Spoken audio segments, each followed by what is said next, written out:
again, this is Pop the Disinformation Bubble. Today's goals. First, we're going to walk you through how to identify what disinformation is. So be able to, when you're out there scrolling through the news, you'll be able to identify the various forms of misinformation, disinformation, get that media literacy up so you can navigate the media. And then we're going to do a turn over to how do our brains work? How is it that people are able to believe these lies? And then we're going to teach you some practical ways all along the way, practical ways that you can then reach out and help others to then seek the truth. So why is this so important? So back in January 2021, during President Biden's inaugural speech, he said, "Let us listen to one another, hear one another, see one another, show respect to one another. Politics need not be a raging fire, destroying everything in its path. Every disagreement doesn't have to be a cause for total war, and we must reject a culture in which facts themselves are manipulated and even manufactured." So how do we get to this point? How do we get to the point that a president, during his inaugural speech and his call to America, he is asking us to reject that culture in which facts themselves can be manipulated? And what can we do about it? So what we're going to do about it is what he kind of alluded to there. First, we want to be informed. We want to understand what disinformation is and what we can do about it. He was talking about needing to see each other and hear each other. Well, that's what we're going to do. We're going to then learn, and then we're going to inform others with that empathy. So what is disinformation? Start from the beginning. What is disinformation? So disinformation and misinformation are both false information. The difference between misinformation and disinformation is that with misinformation, the person that is sharing the information, they actually believe that it is true. Whereas disinformation, this is your really bad stuff. Disinformation is your bad actors, the people that are putting information out there that they know is false. So sometimes you'll hear the words misinformation and disinformation kind of used interchangeably. That's because sometimes it's hard to tell intent.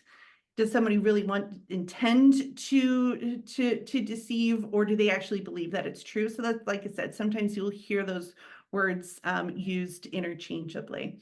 The third kind of disinformation is malinformation. That is information that is true, but it has that intent to do harm. This is what you can call doxing, is a word you might hear these days. That is when private information is put out there to harm someone. We're actually not going to talk about that today. We are going to just talk about today about misinformation and disinformation.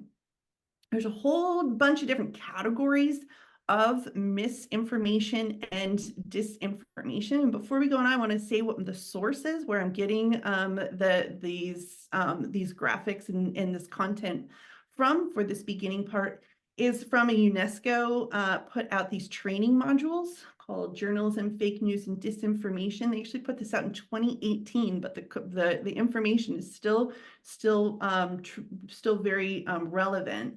And also it's UNESCO. So the beginning of UNESCO is UN, United Nations.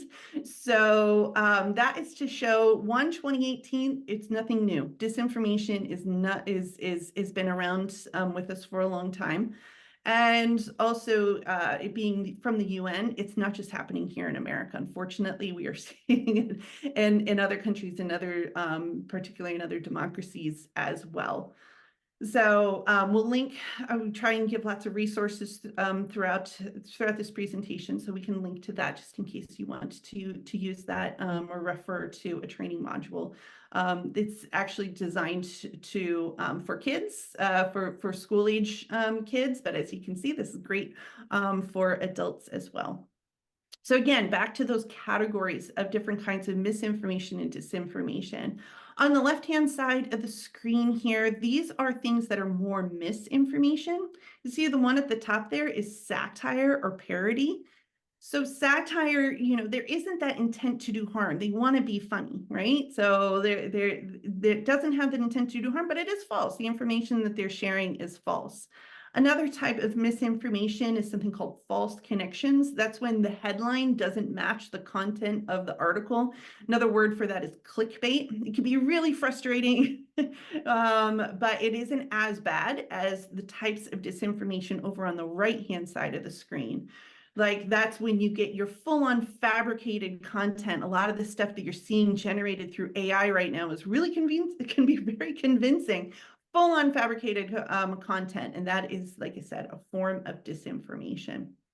So later on, we are going to do a little exercise to see if you can recognize the categories that are listed here, see if you can recognize them in some examples. But how did we get here? Again, how do we get to this point that the President Biden is talking about disinformation in his inaugural speech? So there are three interconnecting pillars, if you will, of a functioning democracy. First, you have media or information providers that then keep the citizens informed. So the citizens can make good decisions, good democratic decisions about who they vote into office. And then the media then watches over and reports on what then the government is doing. So again, the people can make good decisions. And we go round and around. So what happens when one of those pillars is changed fundamentally? So what has happened to the role of media as information provider? So real quickly, I'm going to go through a little history of how did we get here. So I'm sharing this. This is from Macalester College. So anybody's joining us from Minnesota, this is from Macalester College out of St. Paul, with a very quick rundown of how we got here. So in the prior to the 80s, news was something that the channels like NBC, CBS, they actually lost money on putting out the news. It was something that they saw as providing a public service. But then in the 1980s and 90s, it started to shift, and they started to, rather than seeing the news as something as a gatekeeping on the fact-checking public service, it started to become a commodity. Also in the 80s and 90s, advertising shifted it kind of grew and went from being something that where you advertised to a whole general audience to being generating these niche markets where people were advertised to separately. And the news followed suit. So the news started dividing audiences up. So rather than talking to one audience, they started to talk down to niche audiences, and people got to pick their news. Then you move into the 1990s, and you got that rise of cable network, right? All these niche markets, all of these different sources of the news. And as they rose, as competition then rose, they began to favor speed over accuracy in their reporting. And as those gatekeepers of that fact checking started to go by the wayside, it started to erode people's trust in the news. And then you add in, starting in the late 1990s, if you're old enough to remember the screeching sound that the internet would make in the dial-up as you were tuning in, that's kind of the background noise that I can almost hear now when I think about online news and how it just took that model of cable news and the speed over accuracy and just made it way bigger. It took that fractioning and dividing up of the audience and put it just exploded. So again, with the rise then of online news, it further eroded that trust. It also invited in bad actors and we'll talk a lot about bad actors throughout this course, and then also kind of put us into our own little media bubbles. So let's do a little recap of that. So again, the pre-digital era. So if you want to think of a TV, I'm old enough to remember when TVs had knobs on them with just a few channels. So, back then the journalistic practice of the day was called the gatekeeper model, where stuff would be fact checked before it went out. And like I said, with only a few channels, that meant that it was to a national audience. There was this shared experience of the news, and this created a sense of, then you had trust in the news that was coming, being delivered, and then also this community, because you were all seeing the same things. Maybe you interpreted the news in different ways, but at least you were all getting it from the same source. And flash forward to today. Now we have to act as our own gatekeepers, right? There is no there's not as many gatekeepers out there doing that fact checking. Sometimes it can feel that when I'm looking at my phone and I'm scrolling through the news, it feels like a fire hose of information just flooding at me. And I need to be deciding for myself what stuff is real, what stuff is lies. And also, we're all in our own little media bubbles, since we get to pick what information and which sources that we get our information from. We're kind of creating our own media bubbles. That's also creating our own reality, our own way of seeing the world. And since we're deciding the truth for ourselves, kind of creating our own truth. And in that environment, that creates this sense of loneliness. It can make people feel fearful.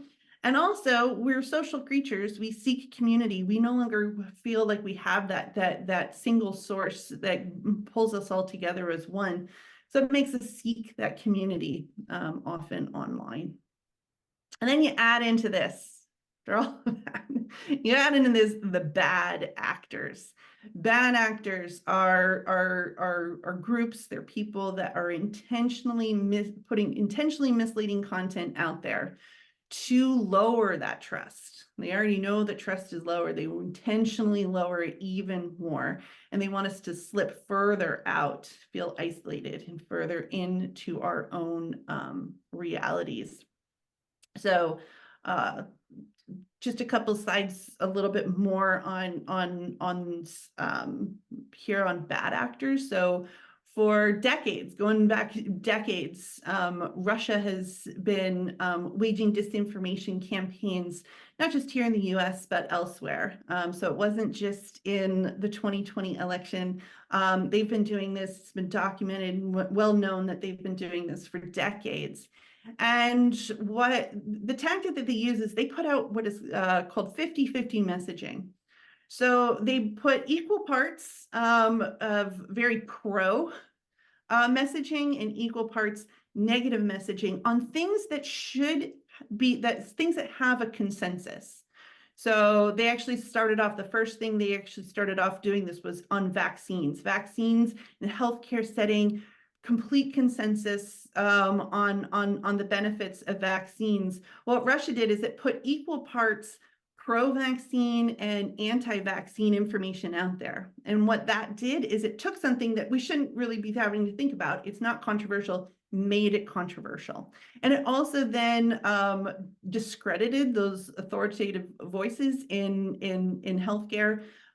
So the effect of that, why would Russia do it? Why would they spend their time doing that? Well, the effect is that it creates distrust in institutions. It creates distrust between each other, lowers that credibility then of authorities like healthcare people and then people in the government, creates a weakened America. So kind of got to think, well, the Russians, if that was their intent, unfortunately, when it comes to things like vaccines, they knew what they were doing. But then you also see 50-50 coming at you in how the media is attempting to provide what they kind of see as balanced coverage, but it's actually a false balance that they're creating when they're covering things that have a consensus. Thinking of, in this case, climate change. Climate change had a consensus that climate was caused by man-made sources. Yet the media would always be putting 50-50, somebody who was pro and then somebody who was against. Again, taking something that had a consensus and making it controversial. And it's like, why? Why would they do that? One, it makes good TV. makes very good TV to see Bill Nye, yelling at somebody. That's good TV. But it also further, it has these bad effects. May it not be intended effects, but it has the bad effects again. Distrust in institutions that normalizes these extreme takes, and then really hurts that credibility of science. All right, so just a recap on those resources that I used to pull this together, because there's a lot there, and I just went through it in less than 20 minutes. So if you want to read up more, I put the information out there. So that McAllister, that really quick rundown of the history of how we got here. And then I really recommend, so Pete Buttigieg wrote, it's an academic book, but it's very readable, and it's nice and nice, not long at all. Trust that it then really breaks down, again, how we got here, that history of how we got to this point. And then Pete being Pete, it's actually very, has a lot of good ideas about what we can do to reverse it as well. All right, so that was a lot of scary stuff. And so I want to then now focus on what we can do about it, right? So take then control. There's, it's a scary history, scary place that we're in right now, but you have the tools right now to take control. And the first thing we're going to cover is media literacy. So media literacy is how then to navigate this modern world of media. So the first tool in your toolbox is to curate your sources. Like I said, it could feel like when you open your phone, it could feel like a fire hose of different information coming at you.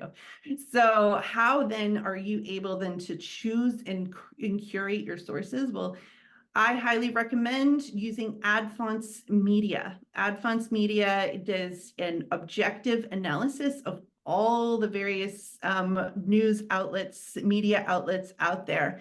And they decide, or they based on that objective analysis, they put it onto this chart of the things that are more in the middle, going left or right. The things that are more in the middle are unbiased, so they don't have a political bias. Whereas stuff on the left is more left-leaning bias, more on the right is more right-leaning bias. But again, it helps you identify that stuff in the middle.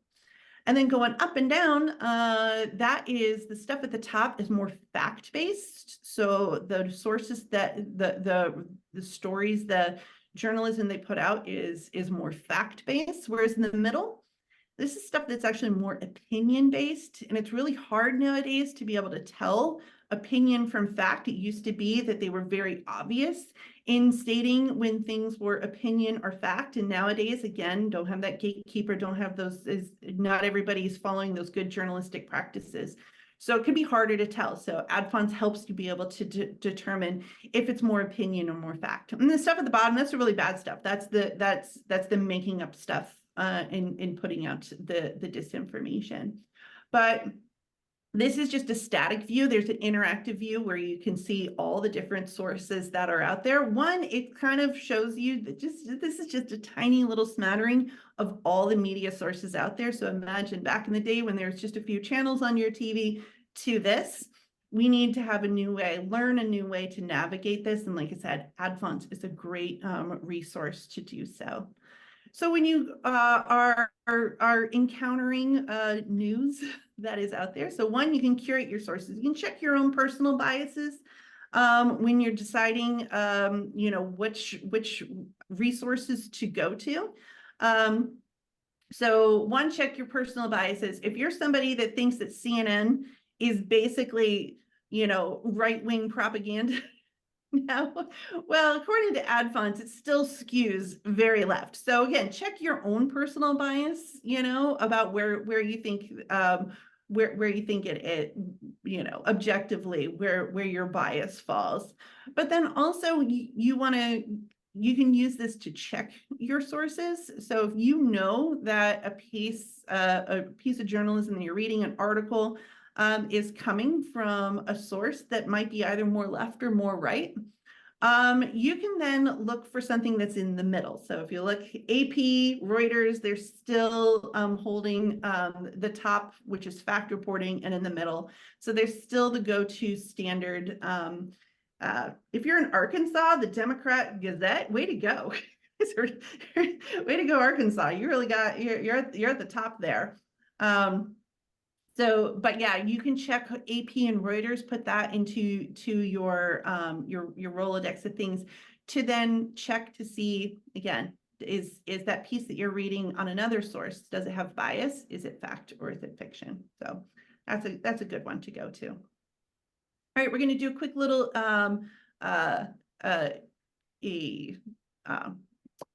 we're going to try to find if examples are legit or not.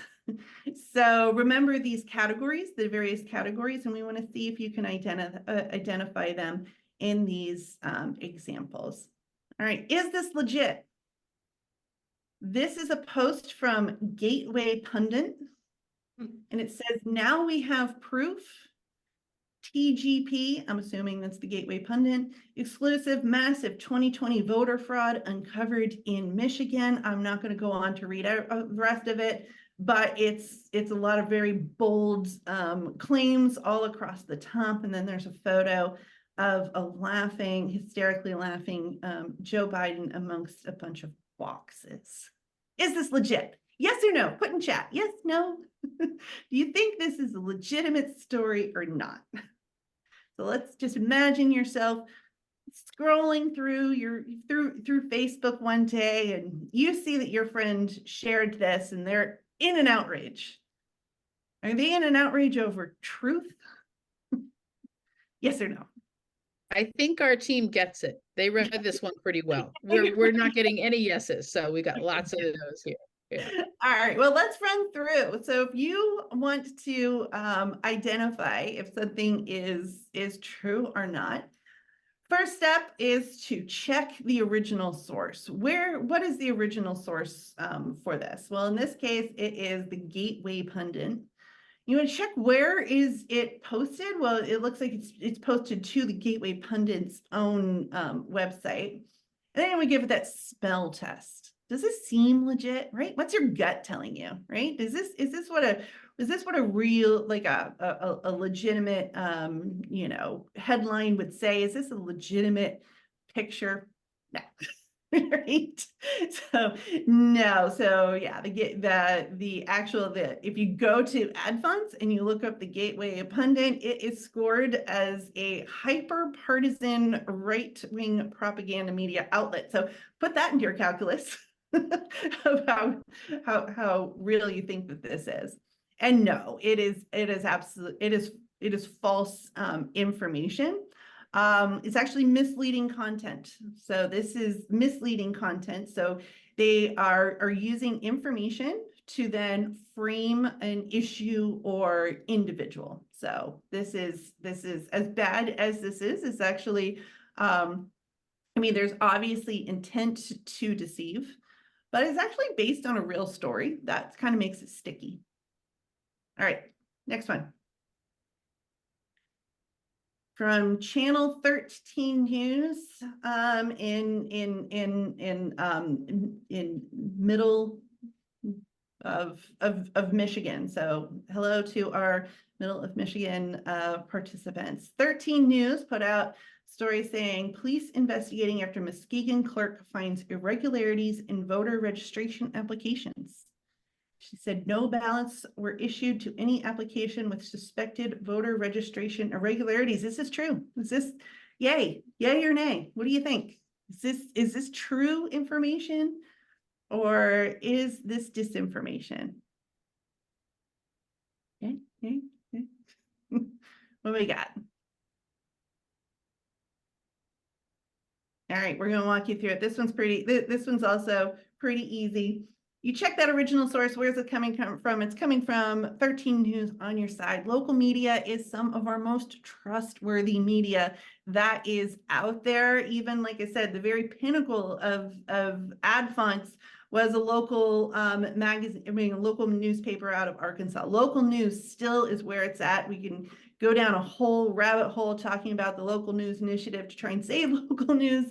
But yeah, local news tends to be very very reliable, and sure enough, this is true. So this is a true story. This is actually the true story that disinformation was based off of. So they took a very true, very banal story where there was actually no fraud that happened. Yes, somebody did a bad thing, but it didn't actually affect any kind of ballots or anything like that. But they took that and then they created a false story around it. But again, it's good to know how to analyze that information that comes at you. And here's a good recap. So this comes from the most trustworthy of all sources, librarians. Librarians put out this poster on how to spot fake news. So again, consider that source. Check the author, or check the date. That's another one. I call it a lot of disinformation. They'll just replay the old stuff. They're swinging to the oldies. They replay the old stuff all the time. You want to go beyond the headline. Remember that clickbait is a form of misinformation. Go beyond that. Always be looking for those supporting sources. If I'm always wary if it's just some dude typing away on a computer with no links to any other story. That's a big sign. That's a big red flag. Keep in mind, satire is a form of disinformation. So, make sure you're not missing out on the joke if that was the intention. And of course, always check your own biases. If something is tugging at your heartstrings, makes you feel very emotional one way or another, or it makes you feel like something is true. That's a good sign that you need to be checking your biases and checking that is actually true. So some recap of resources to help you really hone your media literacy skills. So again, ad fonts. I recommend just keeping that bookmarked and using that as a go-to tool. Pew Research has a quiz on how well you can tell fact from opinion. Like I said, it's hard nowadays to be able to tell if a piece of journalism is someone's opinion or if it's based on fact. So Pew Research puts out this quiz. Pew Research, if you go to ad fonts and you look at the very, very, very, very pinnacle, it's Pew Research. They're the best. So I like to use them a lot because they are very trustworthy. And the fun thing about taking this quiz is it's actually a live data gathering for how well America can judge fact from opinion. So you get to both take the quiz and help out science. Then if you want more practice in being able to identify disinformation, these are harder than the ones I gave you, I promise. From the University of British Columbia is a fake news quiz. So we're going to share the link out there for that. I highly recommend going through that. And like I said, it's harder than the ones that I gave you. Also harder than ones I gave you is being able to spot when a profile, so the person that is posting or sharing online, whether or not they are a real human being or if they're a troll. There's a lot of trolls, a lot of them, and they're getting harder and harder to be able to tell if some person is a real person or if they're fake. So Clemson University puts out this quiz called Spot the Troll. I will say that one's really hard too. So these are two hard quizzes that I recommend going through. The other thing is, you want to learn how for yourself to spot disinformation, but you also want to be able to put your arm around your friends if you see them sharing disinformation, helping them out. So giving them links like this where they can quiz and learn on their own in kind of a fun way is an easy way to be helping them out. All right, then for social media literacy, slightly different than just regular media literacy is when you're out there, on social media, you're not in the real world, you're in an algorithm. So it's a little bit different. How you interact with it is a little bit different.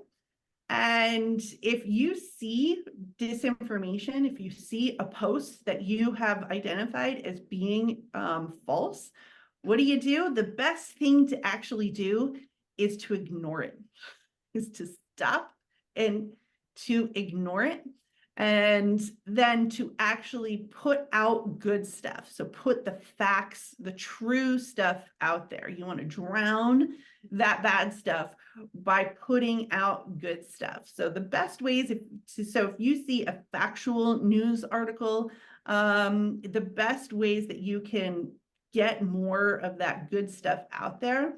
So if you see an article and you like it, retweet it, whatever it is, the platform that you're on, you like it, that's good. Even better is if you either share it, retweet it, or reply to it. And even better on top of that is if you add in find something you're out on and you're on a news website and you see an article, to share that new article, share it yourself onto social media platforms. Or if you're going to retweet, write in your own comments. So any kind of original content, the algorithms love it. And it's their way of really getting that good stuff out there, because that negative, there is a bias for the negative in the algorithm. So you need to overcome that bias. So anytime you see a piece of, see a lie, see a piece of disinformation out there, can be really aggravating. So what you want to do, ignore that disinformation and think about 5 good things that you can do to put the good stuff out there. Because just remember, when you're on social media, anytime you click on it, anytime you even view a video, it is telling the algorithm, I like this, I want more of this, I want more people to see this. Right? So don't click on it, don't view it, right? Don't look at it. Again, ignore it, walk away. The only reason why you should ever click on it is if you happen to be on a platform that allows you to report something as misinformation. That's the only reason you should ever click on it. Otherwise, don't get anywhere near it. Certainly don't repost just to then say something is disinformation. Again, algorithm doesn't know that you're saying it's bad. Algorithm thinks that you're saying it's good. So don't ever retweet to say that. If you absolutely must reference a piece of disinformation, just take a screenshot of it. It'll show up the same, but it takes it out of the algorithm, and then it doesn't give unintentionally give that piece of disinformation attention. And again, if you see a friend posting bad stuff, posting disinformation out there, even unintentionally, like if they're posting it saying, oh my gosh, this is terrible, put your arm around them and let them know how, what you just learned about how to identify the disinformation, and then 2, how to ignore it, walk away, and then share that good stuff. I mentioned algorithms. So now we're going to switch to talking about how algorithms, how the social media landscape works, and then how our brains work. So then we can understand how the heck are people believing these lies. So first, when you are online, you are not in the real world, you're in an algorithm. Right? And the algorithm does not act the way that organic, real life acts. It is actually built. Many of those platforms are actually built to amplify negative emotions. So there was a whistleblower out of Facebook who said that they programmed their algorithm to amplify things that got really high negative emotions. So anything with anger got moved higher up, and more people can see it, whereas anything that was pleasant and liked got moved down. So again, when you're in an algorithm, just know you're not in the real world. You are in this space that is built to amplify the negative stuff. Again, all the more reason to put the good stuff out there even more. Also, when you're on social media, the stuff that is getting amplified, that is being spread the most, often, again, it's not an organic process. These bad actors that are out there that want to spread disinformation, they know how to use that algorithm to their benefit. They know how to make it seem like more people are liking some extreme takes, and they use super spreaders. So super spreaders are these are people who have accounts, but then their accounts are used to amplify and spread disinformation. And so back in 2020, there were 20, just 20. Think of how many people are on Twitter or were on Twitter at that time. But think of how many people were on there, and just 20 people, 20 accounts were responsible for 20% of the misleading narratives around voting. So just 20 people, 20 accounts. And it's not like some sort of mystery, like, oh my gosh, if only we knew who these people are. Well, you do know who they are. They're listed right here. We knew who they were. Twitter knew who they were, and you can know who they are. So there are these super spreaders out there. Same with the anti-vax information in 2020 and 2021 as well. In that case, 73% of the anti-vax posts just came from 12 accounts. And again, there's the 12 accounts. It's not some sort of secret. So if you see friends, people that are sharing information that is coming from these super spreaders, one, again, put your arm around them, let them know that you know where this is coming from. And two, don't lose hope. It's not like the whole world believes this stuff. It's just a few people that are artificially amplifying this negative stuff. And then there's a rise of these alternative social media sources out there. And so these are things where bad actors are creating their own social media platforms, their own alternative social media platforms. I'm not going to list them here, but just know that they are out there, and they are built because they know that people are losing trust in other media sources, other social media platforms. So they're building these so then people can have this sense of community. And on these alternative social media sources, 65% of people said that they have found their community on those sources. So they know exactly what they're doing. They know these people feel lost, and they are giving them that home. And then the interesting thing, you know, if you think about Facebook or all these other social media platforms, you know, the stuff, the variety of stuff that is on there. But on these alternative social media platforms, a majority of the stuff that they're talking about is politics. Ew. So, but that's what it is, you know, is they're creating a community that's wrapped around hyper-partisan conservative politics. And they're doing that because it works. It works. So this poll shows that amongst people and then amongst Trump voters, who do they trust the most? 71% of people they trust what Donald Trump is saying. So using those alternative sources, creating those communities, it's working. But you know what else is working? Look at number 2 on the list. Just behind that is friends and family, trusting the voice of friends and family. So you work, you know, you can work just as hard. You are that trusted source, trusted voice for people in your family, whether or not they're Trump voters, whether or not they're just not really politically engaged, wherever they're at, you're that trusted voice. So let's understand how the heck people can believe some of these lies, so then we can break through to them. So how do our brains work? We're going to go on a little science journey here. We're going to talk about how our brains process information. So you're online, you're scrolling through, article comes up, and a piece of information bonks you in the head. So a new fact comes up and it bonks you in the head. You see it? And immediately, in the second that information hits your eyeball, you are subconsciously asking yourself 5 questions. In the blink of an eye, you're asking yourself 5 questions. If we can slow that down, let's walk you through that. The first question that your brain asks itself is, do others believe this? And you can actually feel yourself asking that. You know, if you're out in public and you're in the real world and something happens, you might kind of look around to say, did other people hear that? Did other people see that? Right? If you're online, you might be looking, how many people have viewed this? How many people have commented on this? Right? That's a subconscious thing that is helping you determine whether or not you're going to think that something is true. If any of these questions as you go along, if you answer yes to them, then you are more likely to think that it's true.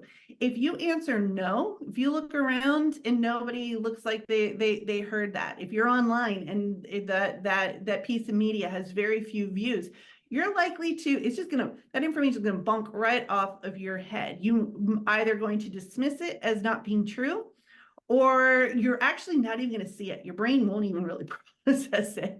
So again, let's go through that list. So the next one is if you say, oh, other people are believing this. Well, can I easily find evidence that it's true? Not can I do extensive research and find out if this is true? Can I here in a split second in my brain find evidence that it's true? Meaning you've seen this before. Can I find evidence that it's true? Next, is it something that is compatible with something that I already believe? So yes, all right, this sounds familiar. This is, I've made this decision before. Boom, you're gonna say yes. No, you can shoot it right. Not even gonna see it. Next, does it tell a good story?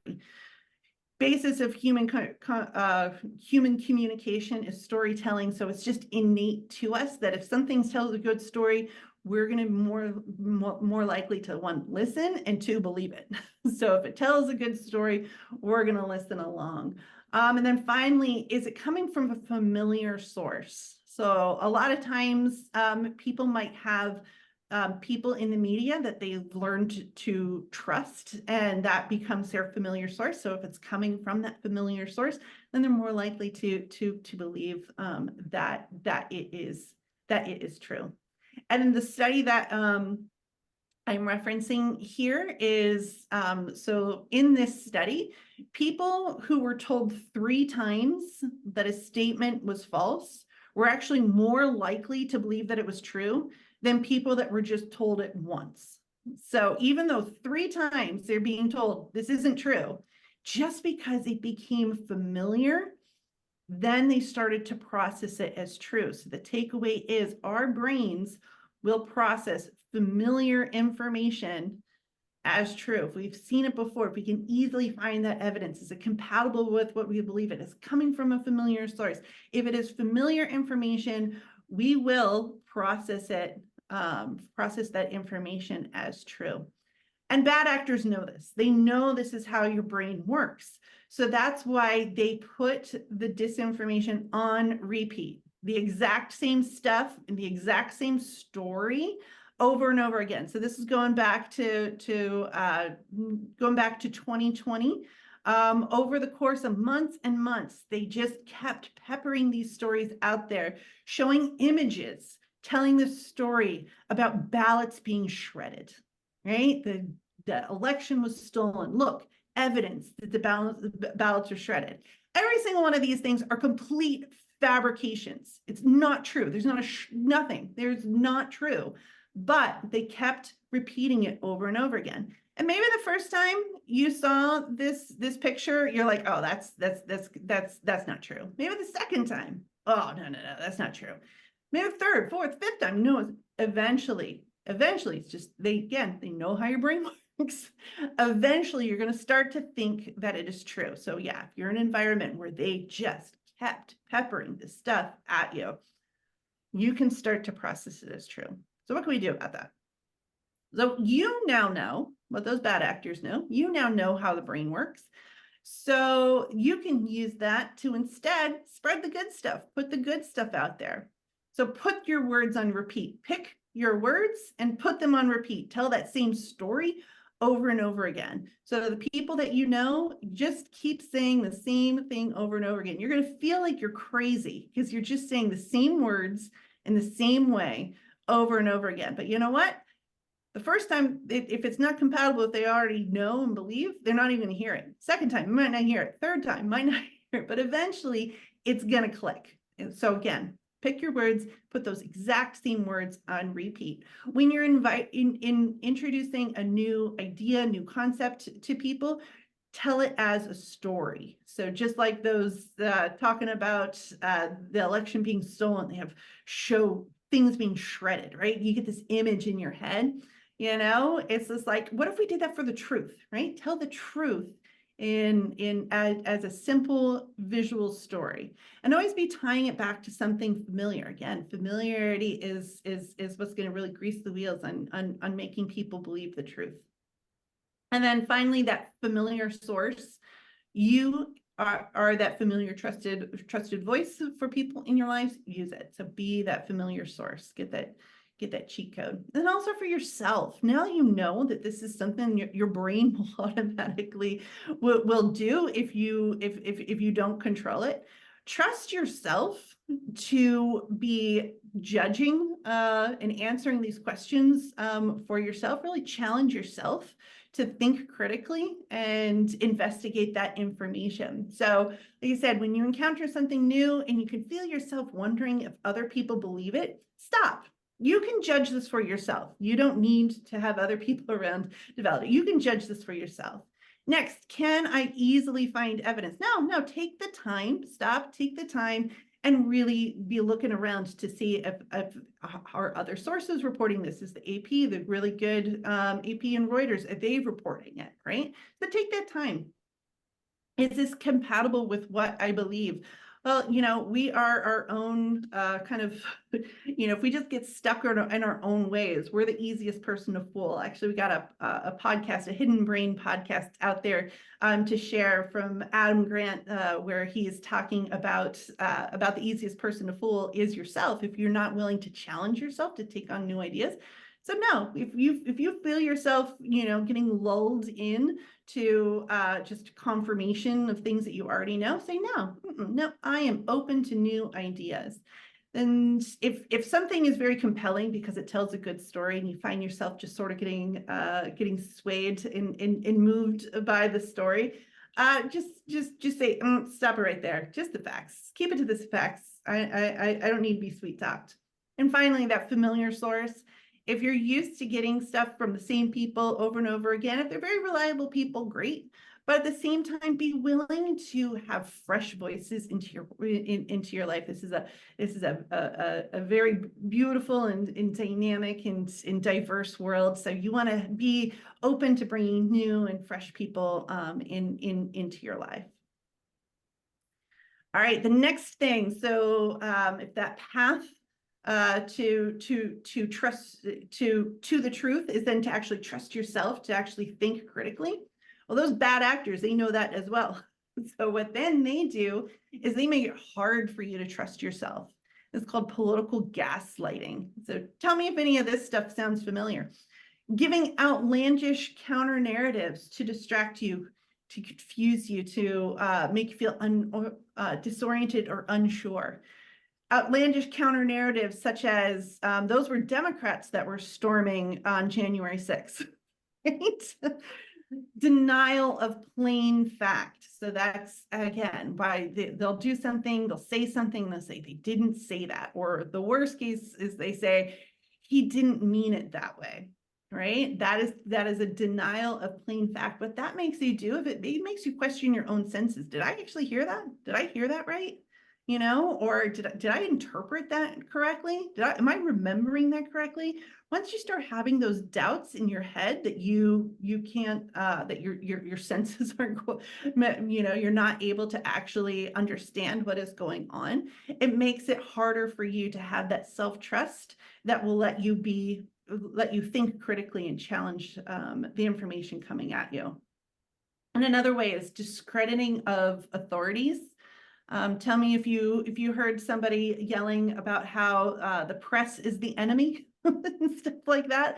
All these news sources can't be trusted, right? That's to discredit those authorities, to cut you off from that ability to check, to think critically, to really then make it so you can't build that self-trust, and then further isolates you and makes you dependent then on the person that is gaslighting you. So we got a resource out there that I recommend called Post-Truth Politics and Collective Gaslighting. So this is so to kind of goes over in more detail of what I just said.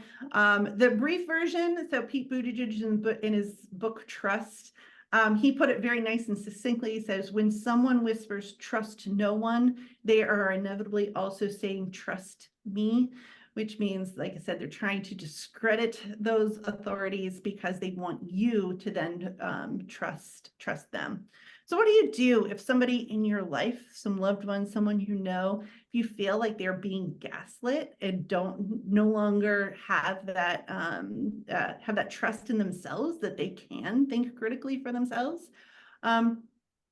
First thing to do is to help them build up that self-trust and build up that, hey, you heard that correctly. Trust your intuition. What's your intuition say? So build that trust back in them because it was taken away. Build it up in them. A good question to ask them is, hey, what's your gut say about this? Right? So trust that intuition. Also, a lot of times people don't have the words to describe what they're feeling and what they're going through. So if you just introduce this concept of gaslighting, just as an abstract idea, just introduce it, then maybe they'll be able to start making sense of how they're feeling.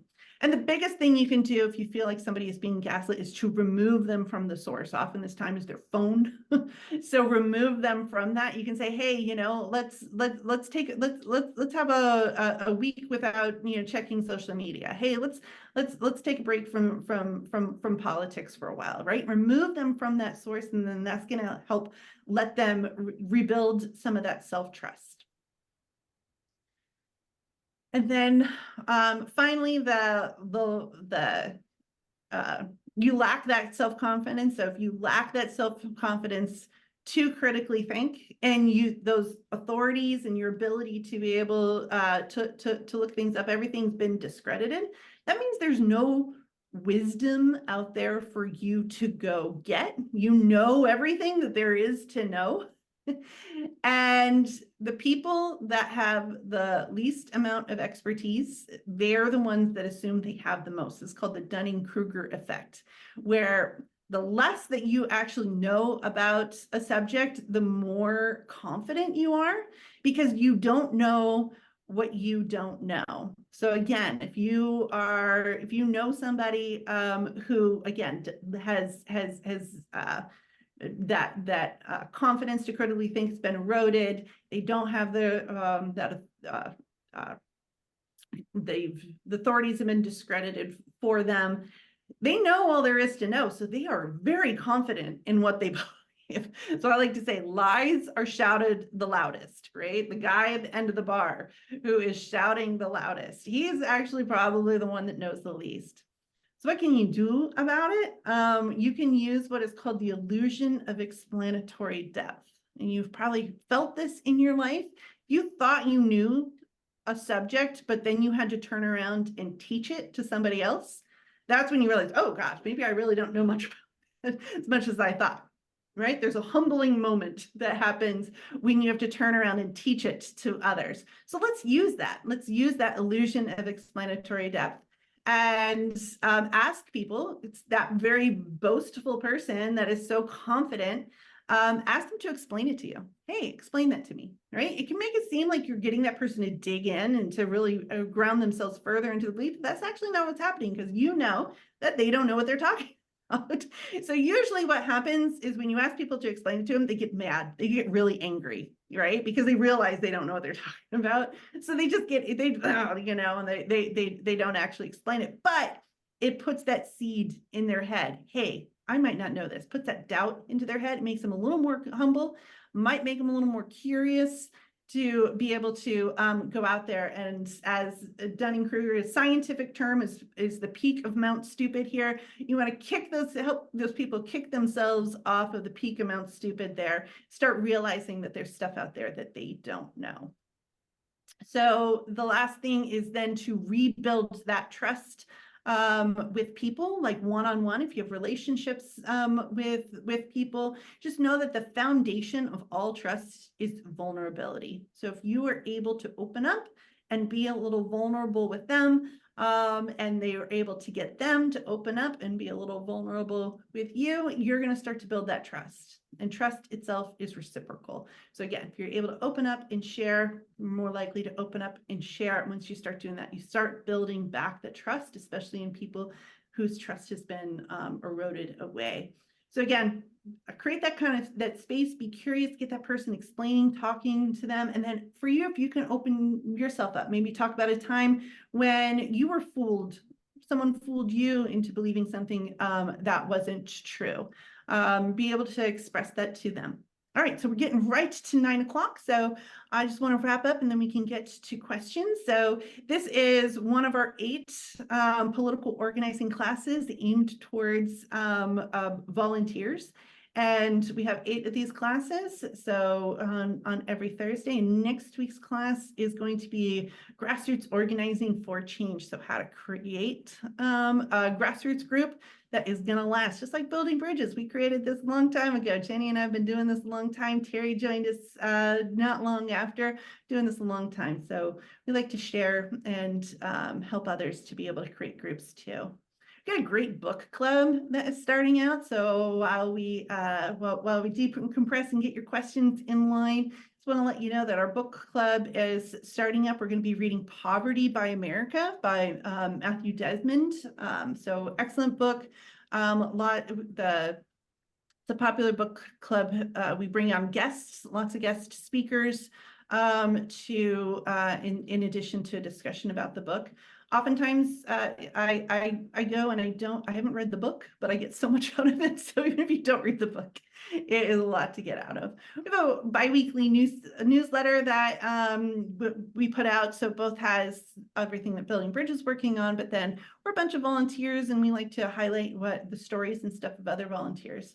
So it's a good one-stop shop, comes to your inbox just once every 2 weeks.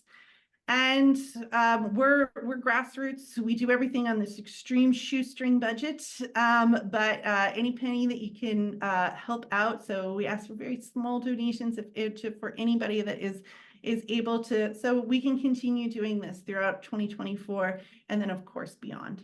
All right, so that was Pop the Disinformation Bubble.